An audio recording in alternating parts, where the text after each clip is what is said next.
Hey everybody, it is Amanda. I am coming to you today from my kitchen. I have not put in a training vlog in a little while, and so I just wanted to catch everybody up with everything that's been going on with me. That is Keith Richards. He is drinking water, never fails. He always has to bomb me every time I have a little video. Here. Say hey buddy. Here he is. There he is. Hey hey. Okay. Enough of that foolishness. Where was I? So, I have literally had 6 Highland games in the past 7 weeks. That's a bit. That's a bit much. I think last year I may have done 7 games all year, if I even did that many, maybe 6 even. And this year I've already done 10. So, and I've done that mostly with a broken spine. So, things have been a little bit crazy for me. Last night I actually got back in the weight room and deadlifted for the first time in 4.5 months. I had not pulled any weight since about 2 weeks prior to the Arnold. Because for those of you that did not know, I had actually cracked a vertebrae in my lower back. It was not a full-blown crack, meaning they did not have to or break. They didn't have to go in and do surgery and remove bone fragments or anything. So the bone was still attached, however there was a crack in it. So my coaches immediately had me stop lifting. But I have managed to throw for the past 4.5 months. And throwing, I think, has actually probably helped me heal, believe it or not. It's because it's kept me moving, it's kept me strong, it's kept me active. I have stayed out of the weight room for the most part. Travis Futrell, who is my coach, or my strength coach, he has designed my workouts, or has helped me to get away from the actual bar. And actually, I've been using kettlebells, I've been using body weight movements, and throwing the majority of the time. It's funny how this injury has forced me onto the field and out of the weight room. All of you that know me know that in my heart I'm a weightlifter. I can't not, be in there. So to not be able to live for 4.5 months, I thought was going to kill me. And truthfully, it hasn't. And my throws are the best they've ever been. When you can't do nothing but throw, there's no reason why your numbers shouldn't go up. I added 10 feet to my hammer. My weights for distance have gone up 3 or 4 feet. My sheath is looking better than it ever has. My stone looks the best it ever has. I still pretty inconsistent in weight over bar. That's bothersome to me actually, because weight over bar should actually be a very good lift for me, or very very good throw for me, and I've been pretty inconsistent with it this year. So I'm going to focus on that for the next couple of months, because I do not throw again until September.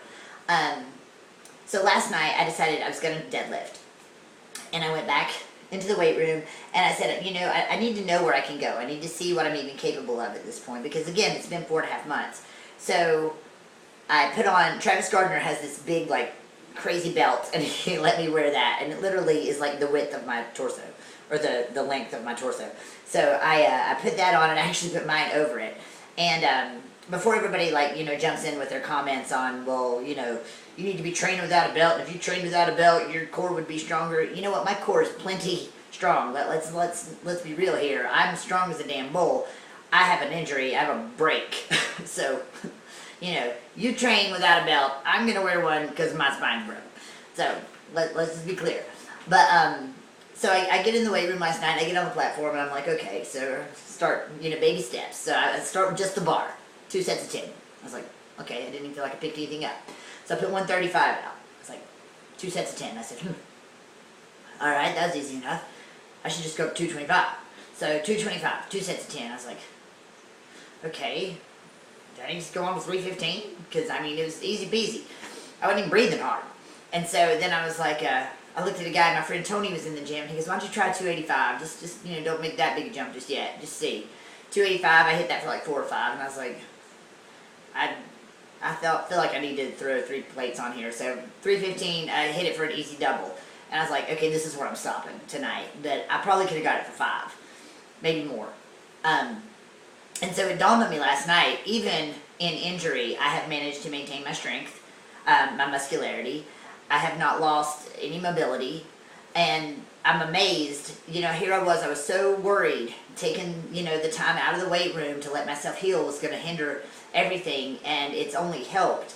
My form was right where it needed to be. I used to have a tendency to let my shoulders get in front of the bar sometimes, especially in the very beginning.